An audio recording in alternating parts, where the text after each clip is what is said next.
BLA اور BYC دونوں ایک دوسرے کے ساتھ ہینڈ ان ہینڈ کام کرتے ہیں. ڈاکٹر مارک بلوچ کبھی کسی غیر بلوچ کے مرنے پر، قتل پر افسوس کا ٹویٹ نہیں کرتے. میرا نہیں خیال کہ پیغام دینے کے لیے سہیل وڑائچ صاحب کے کالم کی ضرورت ہے. وہ لوگ جو ریاست کے خلاف ہتھیار اٹھاتے ہیں، وہ لوگ جو 9 مئی جیسے واقعات کرتے ہیں، ان کو معافی نہیں ملے گی. مریم نواز، شہباز شریف اور فوج کا نے وہ کیا جو ان کا فرض تھا، کوئی احسان نہیں کیا. لیکن KP کے لوگوں کو جو تحریک انصاف کے متوالے ہیں، یہ سمجھنا چاہیے کہ سب سے زیادہ گندی گالی اور سب سے زیادہ کردار کشی مریم نواز کی گئی ہے.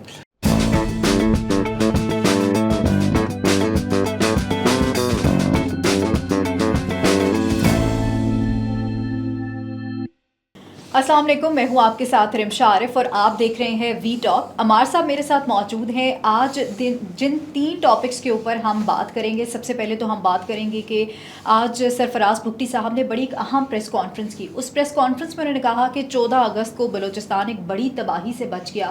سیکیورٹی فورسز کی کتنی بڑی کامیابی تھی، اس حوالے سے بات کریں گے. اور ساتھ ہی ساتھ سہیل وڑائچ صاحب کے 3 کالم بڑے ڈسکس کیے جا رہے ہیں اور کہا یہ جا رہا ہے کہ 10 سالہ پلان لے کے آگے ہیں. کچھ معافی کی باتیں بھی ہوئی ہیں، اس حوالے سے بھی بات کریں گے. اور ہم نے دیکھا کہ پچھلے کچھ دنوں سے سوات اور KPK کے اندر، بنیر کے اندر جو ہے وہ سیلاب سے بہت زیادہ تباہی ہوئی ہے. کئی لوگوں کی جانیں گئی ہیں. بڑا افسوسناک یہ واقعات وہاں پہ ہو رہے ہیں. ساری قوم، پورا پاکستان، انٹرنیشنلی سب جو ہیں وہ اس چیز کی مذمت کرتے ہمیں دکھائی دے رہے ہیں. لیکن اس میں ایک سوال یہ پیدا ہوتا ہے کہ KP کی حکومت جو ہے نا وہ غائب ہمیں دکھائی دے رہی ہے، اور وہ اس میں بھی اس کو سیاست کا رخ دے رہے ہیں، سیاست کو لے آئے ہیں بیچ میں. اس حوالے سے بھی عمار صاحب سے جانیں گے کہ آخر کیا وجہ ہے یہ. ویلکم ٹو دا شو عمار صاحب.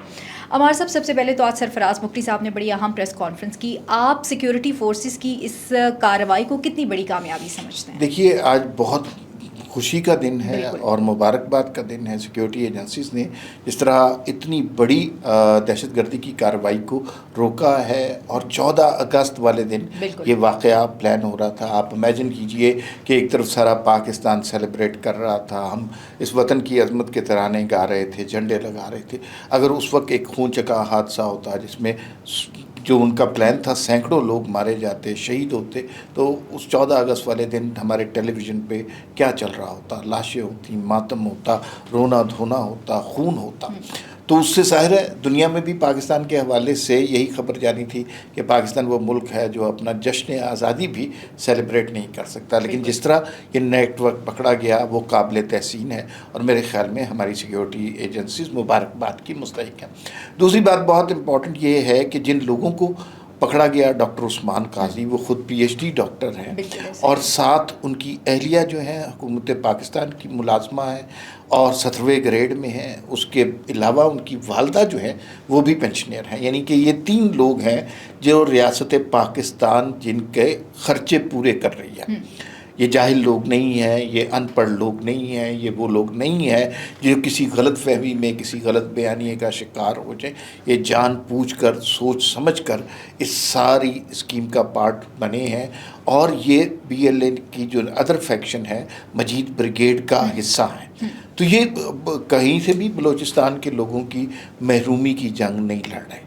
اچھا عمار صاحب، ایسا ہے کہ کہا یہ جا رہا ہے، بہت سے لوگ یہ بات کرتے ہیں کہ شاید بلوچستان بہت زیادہ پسماندہ ہے، اس وجہ سے وہاں پہ دہشت گردی بہت زیادہ ہوتی ہے. ہم نے ماضی میں بھی دیکھا کئی دہشت گرد گرفتار بھی ہوئے، پکڑے بھی گئے، لیکن آخر پڑھے لکھے، ہم نے دیکھا کہ بہت سے ایسے پکڑے جاتے ہیں. آپ نے دیکھا ہوگا کہ پہلے بھی پریس کانفرنس ہوئی، اس میں پڑھے لکھے لوگ جو ہیں وہ دہشت گردی کی طرف راغب ہو رہے ہیں. تو آخر کیا وجہ ہے؟ یہ اتنے بڑے پروفیسر، ایک یونیورسٹی کے پروفیسر، اسٹوڈنٹس کو بھی کیا یہ وہی تعلیم دے رہے ہوں گے؟ اچھا دیکھیے، جو آپ نے بات کی پسماندگی کی، تو یہ پسماندہ لوگ تو نہیں تھے. پسماندہ لوگ تو ہم وہ سمجھتے ہیں جن کے پاس رہنے کو گھر نہ ہو، جن کے پاس تن پہ کپڑا نہ ہو یا کھانے کے لیے روٹی نہ ہو. ان کو تو سب کچھ مہیا کیا گیا، ان کو سارے اچھے انسٹیٹیوٹس میں پڑھایا گیا اور حکومت پاکستان نے پڑھایا. اس کے باوجود انہوں نے یہ سب کچھ کیا اور اس کا اعتراف بھی کیا. تو یہ پسماندگی کی جنگ نہیں ہے. یہ میں جہاں تک سمجھا ہوں کہ فورن سپانسرڈ ایجنڈا ہے جو کہ بیرون ملک سے، بھارت کے تعاون سے اس طرح چل رہا ہے اور ہمارے لوگ اس کا بعض اوقات غلط فہمی میں شکار ہو رہے ہیں، بعض اوقات جان بوجھ کر پیسے کی خاطر یا کسی اور چیز کی خاطر، کسی لالچ کی خاطر، اپنی ذاتی اغراض کی خاطر اس بیانیے کا شکار ہوتے ہیں۔ سرفراز بگٹی صاحب نے آج بتایا کہ یہ جو نیٹ ورک کام کر رہا ہے یہ بڑا ڈیپ روٹڈ ہے، اس کے 3 حصے ہیں، 3 لیولز پر یہ کام کر رہا ہے۔ پہلا لیول وہ ہے جہاں ان پڑھ لوگ ان کے بیانیے کا شکار ہوتے ہیں، اور وہ ان پڑھ ظاہر ہے وہ بہت زیادہ تعلیم نہیں رکھتے، ان کے پاس زندگی کے ریسورسز بھی کم ہوتے ہیں، ان کو یہ ٹرین کرتے ہیں، چند پیسے بھی دیتے ہیں اور انہیں خودکش بمبار بناتے ہیں۔ دوسرا وہ بیانیہ ہے کہ جس میں آپ نے دیکھا کہ یہ شہروں میں آتے ہیں، خواتین کو جو ہے ان کے ذہنی طور پر پامال کرتے ہیں اور ان کے ساتھ دہشت گردی کے کام لیتے ہیں۔ اور تیسرا لیول جو اس ساری تنظیم کا یہ ہے جہاں یہ پڑھے لکھے لوگوں سے کو اپنے بیانیے کے حق میں کر لیتے ہیں۔ پھر ڈاکٹر عثمان قاضی جیسے قومی مجرمان ہمارے سامنے آتے ہیں جو یونیورسٹیوں میں پڑھا رہے ہیں۔ آپ سوچئے ایک پروفیسر جو خود دہشت گرد ہے، دہشت گردوں کا معاون ہے، وہ جب پڑھاتا ہوگا تو لوگوں کے ذہنوں کو وہ کس حد تک پامال کرتا ہوگا۔ تو یہ بڑا ڈیپ روٹڈ مسئلہ ہے اور اس کا حل ہمیں کچھ نہ کچھ کرنا پڑے گا۔ ایک دیکھیے یہ BLA کے حوالے سے ہم نے بات سنی، لیکن جو BYC ہے بلوچستان یکجہتی کانفرنس، اس میں بھی آپ نے یہ دیکھا BLA اور BYC دونوں ایک دوسرے کے ساتھ ہینڈ ان ہینڈ کام کرتے ہیں۔ ڈاکٹر مارک بلوچ کبھی کسی غیر بلوچ کے مرنے پر، قتل پر افسوس کا ٹویٹ نہیں کرتی۔ بلوچوں کے لیے وہ فوراً انسانی حقوق کی بات کرتی ہے، اور بلوچ بھی وہ اگر عام بلوچ کے لیے کریں جو غربت میں پس رہا ہے وہ ٹھیک ہے، لیکن وہ جو دہشت گرد ہے جو BLA کے حق میں، BLA کے ہاتھوں میں کھیل رہا ہے، اس کے حوالے سے ان کے ٹویٹ آ جاتے ہیں۔ ابھی یہ بڑا انٹرسٹنگ ہے کہ ڈاکٹر عثمان قاضی کو جب سیکیورٹی ایجنسیز نے گرفتار کیا، اس کے بعد اس کے حق میں ڈاکٹر مارک بلوچ کا ٹویٹ آیا، جس سے اس نیٹ ورک کی وسعت کا اور ڈیپ روٹڈ ہونے کا اندازہ ہوتا ہے۔ ایک طرف وہ ہیں جو دہشت گردی کی کارروائی کرتے ہیں، جو خودکش حملے کرتے ہیں، جو خودکش بمبار بناتے ہیں، اور دوسرا وہ ہے جو انسانی حقوق کے نام پر لوگوں کے ذہنوں کو پامال کرتے ہیں اور ان دہشت گردوں کے بیانیے کی حفاظت کرتے ہیں۔ صحیح۔ اچھا عمار صاحب، اب ہم اپنے سیکنڈ ٹاپک کی طرف آتے ہیں، وہ یہ ہے کہ سہیل وڑائچ صاحب کے کالم جو ہیں وہ 3 بڑے ڈسکس کیے جا رہے ہیں۔ فیلڈ مارشل عاصم منیر صاحب سے انہوں نے بتایا کہ ملاقات کیسی رہی، پہلا کالم ان کا یہ تھا۔ دوسرا یہ تھا کہ قیدی جی معافی مانگ لیں۔ اب اس میں بڑی اہم باتیں جو ہوئیں ان کی ملاقات میں وہ یہ تھا کہ جی سب سے پہلے تو اگر ہم سیاسی بات کریں تو وہ یہ تھی کہ PTI والوں کو کہیں نہ کہیں یہ کہا جا رہا ہے کہ آپ معافی مانگیں، تو کیا واقعی کوئی ایسا گراؤنڈ بنایا جا رہا ہے ان کے لیے اس طرح ایک میسج کنوے کروانا کسی ایک صحافی سے؟ میرے خیال میں ہم زیادہ سوچ رہے ہیں۔ سہیل وڑائچ صاحب کی ملاقات ہوئی، اس میں اہم بات یہ ہے کہ فیلڈ مارشل صاحب نے آج تک کبھی کسی صحافی سے اس طرح بات نہیں کی۔ یہ جو ملاقات ہے یہ 2 گھنٹے کی ملاقات ہے۔ اس کے بعد ایک سیریز میں، ایک تواتر میں سہیل وڑائچ صاحب کے کالم آ رہے ہیں، اس میں ہمیں یہ اندازہ ہو رہا ہے کہ ملاقات میں کچھ باتیں تو آن دا ریکارڈ ہوئے ہیں، کچھ باتیں آف دا ریکارڈ بھی ہوئی ہوں گی جو شاید منظر عام پہ نہیں۔ سہیل وڑائچ صاحب تجربہ کار صحافی ہیں، کسی سٹیج پر وہ باتیں بھی منظر عام پر لے آئیں گے۔ لیکن یہ جو آپ اس بات کو اس سے تعبیر کر رہی ہیں کہ شاید کوئی پیغام دیا جا رہا ہے، تو میرا نہیں خیال کہ پیغام دینے کے لیے سہیل وڑائچ صاحب کے کالم کی ضرورت ہے۔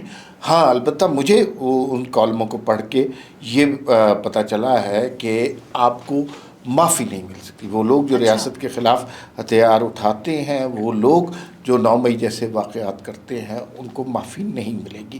ہاں البتہ اگر دیکھیے 2 سٹیپ ہے نا، ایک یہ ہے کہ آپ معافی مانگ لیں اور دوسرا سٹیپ ہے کہ آپ معافی قبول کر لیں۔ تو ابھی ایک آپشن کا اظہار کیا گیا ہے کہ آپ معافی مانگ سکتے ہیں، قبول کرنا یا معافی کو تسلیم کرنا ابھی اس میں بہت وقت ہے۔ دوسری بات یہ ہے کہ اس میں ایک بات بڑی کلیئر ہو گئی، ہر روز ہمارے یوٹیوبر جو ہیں وہ اٹھ کے کہتے ہیں کہ آج صدر مملکت کو نکال رہے ہیں، آج جو ہے وزیر اعظم کے ساتھ اختلافات ہو گئے ہیں، آج خواجہ آصف استعفیٰ دے رہے ہیں۔ تو اس سے بالکل کلیئر ہو جانا چاہیے کہ بھئی پارٹی یہی چلے گی، سسٹم یہی چلے گا، آپ اس نظام کو ہائبرڈ نظام کہیں یا کوئی نظام کریں، نظام یہی ہے اور اس کے درمیان کوئی رخنا نہیں پیدا ہو رہا۔ اچھا، وہ جو انہوں نے 5 اور 10 سالہ ایک پلان کی بات کی ہے، بہت سے صحافی یہ بھی بات کرتے دکھائی دے رہے ہیں، میں نے دیکھا کہ ٹویٹر پہ بھی بہت سے صحافی یہ بات بول رہے تھے کہ فیلڈ مارشل عاصم منیر نے کہا ہے کہ عمران خان تم 10 سال قید ہی رہو گے، تم باہر نکل کے دکھاؤ۔ تو اس چیز کو آپ کیسے دیکھ رہے ہیں؟ اس چیز کو آپ ڈینائی کریں گے یا ایکسیپٹ کریں گے؟ اچھا، یہ شاہد اسلم ہمارے بہت اچھے دوست ہیں، بالکل انہوں نے ایسا ہی یہ ہے۔ بات کی اور انہوں نے کہا کہ ایک نازیبا لفظ کہہ کر انہوں نے کہا جی کہ تم 10 سال سے پہلے نکل کے دکھاؤ۔ اچھا، خیر یہ بڑی سویپنگ سٹیٹمنٹ ہے، مجھے نہیں پتا کہ یہ کس حد تک درست ہے، کتنے شاہد اسلم صاحب کے ریسورسز ہیں۔ 10 سال تک کیا ہوتا ہے اس ملک میں، ہم نے بہت کچھ تبدیل ہوتے دیکھا ہے، بہت ساری چیزیں ہم نے دیکھی ہیں جو ناممکنات میں سے تھی وہ ممکنات میں سے ہو گئی ہیں۔ تو 10 سال کی پلاننگ تو مطلب اللہ تعالیٰ کو پتہ ہو سکتا ہے، بالکل۔ انسانوں کے بس میں نہیں ہے۔ لیکن میں آپ کو یہ بتاؤں کہ جو کرنٹ رجیم کے ارادے، عزائم اور امکانات لگ رہے ہیں، اس سے مجھے نہیں لگتا کہ عمران خان کی کوئی جلدی معافی ہو رہی ہے، یا اور جو 10 سال کا پلان ہے نا وہ معاشی پلان ہے۔ اچھا، میں یہ سمجھتا ہوں کہ یہ بہت عرصہ پہلے ہو جانا چاہیے تھا۔ آپ پولیٹیکل نریٹو اپنا چلائیں، سیاسی جماعتیں لڑیں، لیکن معاشی میثاق ضرور کر لیں، معاشی سطح پر ایک وہ تو جیسے۔ شہباز شریف صاحب نے اس دن کہا بھی اپنی تقریر میں، جب وہ تو کہتے ہیں، وہ عمران خان صاحب نہیں نا سنتے، عمران خان صاحب تو انہیں گالی دینے کے علاوہ کچھ نہیں کرتے اور ان سے ہاتھ ملا۔ وہ یہ کہتے ہیں کہ اگر مجھ سے بات کی جائے کہ بس مجھے معافی مل رہی ہے تو اگلے ہی دن یا تو مجھے اقتدار مل جائے یا کہیں جی کہ بس سب کچھ عمران خان نے ٹھیک کیا۔ اور یہ نہیں، خیر ایسا نہیں ہو سکتا۔ دیکھیے، ذہن سازی عمران خان کو جب بنایا گیا تھا نا، اس سے پہلے بہت ذہن سازی کی گئی تھی، لوگوں کو یہ بتایا گیا تھا کہ یہی شخص مسیح ہے، یہی سارے مسئلے حل کر رہا ہے۔ اس کا خیر بہرحال نقصان ہوا، جنہوں نے یہ کیا انہوں نے پاکستان کے ساتھ زیادتی کی، اپنے ساتھ زیادتی کی۔ اچھا، اب ایک اور طرح کی ذہن سازی ہو رہی ہے۔ وہ 9 مئی کا جس نے 9 مئی کیا وہ دشمن ہے، ریاست کا دشمن ہے پاکستان کے، یہ ذہن سازی ہو رہی ہے۔ تو آپ اس ذہن سازی پر اچانک یو ٹرن نہیں لے سکتے۔ تو یہ ابھی عمران خان صاحب اندر ہی ہیں جیل میں کافی عرصے تک۔ اچھا عمار صاحب، اب تیسرا اہم ایشو یہ ہے کہ ہم نے دیکھا کہ سیلاب کی صورتحال ملک میں جو ہے وہ بہت زیادہ اموات ہوئیں، لوگوں کی جانیں گئیں، بلڈنگز تباہ ہوئیں، ہاسپٹلز کے حالات برے ہوئے، لیکن اس میں کے پی کی حکومت غائب دکھائی دے رہی ہے۔ گراؤنڈ پہ کوئی اس طرح سے نہیں آ رہا۔ گراؤنڈ پہ جو ہے وہ ہم نے دیکھا کہ پاک فوج جو نظر آ رہی ہیں، فوٹیجز بھی نظر آ رہی ہیں، پاک فوج، الخدمت فاؤنڈیشن والے ہیں، باقی جو لوگ ہیں وہ ہیلپ کر رہے ہیں ان لوگوں کی جو لوگ سیلاب سے متاثرین ہیں۔ کے پی کی حکومت کیوں اتنی زیادہ اس چیز کو بھی سیاست میں لے کر آ رہی ہے؟ دیکھیے، علی امین گنڈا بہت تکلیف دہ صورتحال ہے، جس طرح کے سیلاب آ رہے ہیں آج پشاور کے اندر، جو صورتحال ہے وہ تکلیف دہ صورتحال ہے۔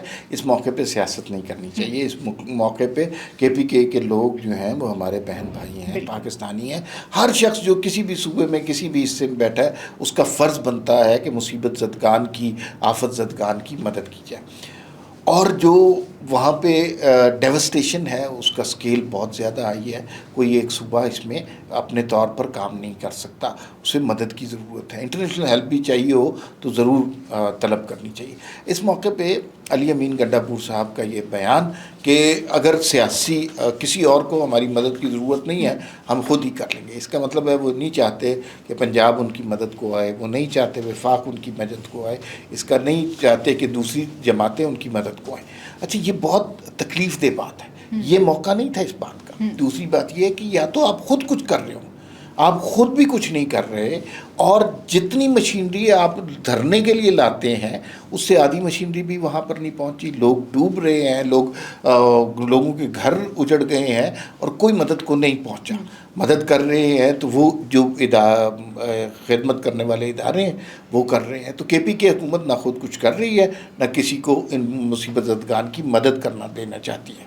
عمار صاحب دیکھیں، مریم نواز صاحبہ اس ٹائم جاپان میں موجود ہیں، انہوں نے علی امین گنڈاپور سے رابطہ کیا، انہوں نے کہا آپ کو جتنے ریسورسز چاہیے، جو ہیلپ چاہیے وہ ہم آپ کو پرووائڈ کریں گے، لیکن پھر اس بیسس پہ یہ کہنا جی کہ نہ ہمیں وفاق کی طرف سے کوئی ریسورسز پرووائڈ کیے جا رہے ہیں، نہ باقی صوبے ہمیں کوئی ایسے ریسورسز پرووائڈ کیے جا رہے ہیں، تو یہ کیوں ایسا کر رہے ہیں کے پی کی حکومت؟ دیکھیے، بہت اچھی بات ہے، مریم نواز پنجاب کی وزیر اعلیٰ ہیں، انہوں نے علی امین گنڈاپور کو فون کیا، انہوں نے کہا کہ سیلاب زدگان کے لیے جو مدد آپ کو درکار ہے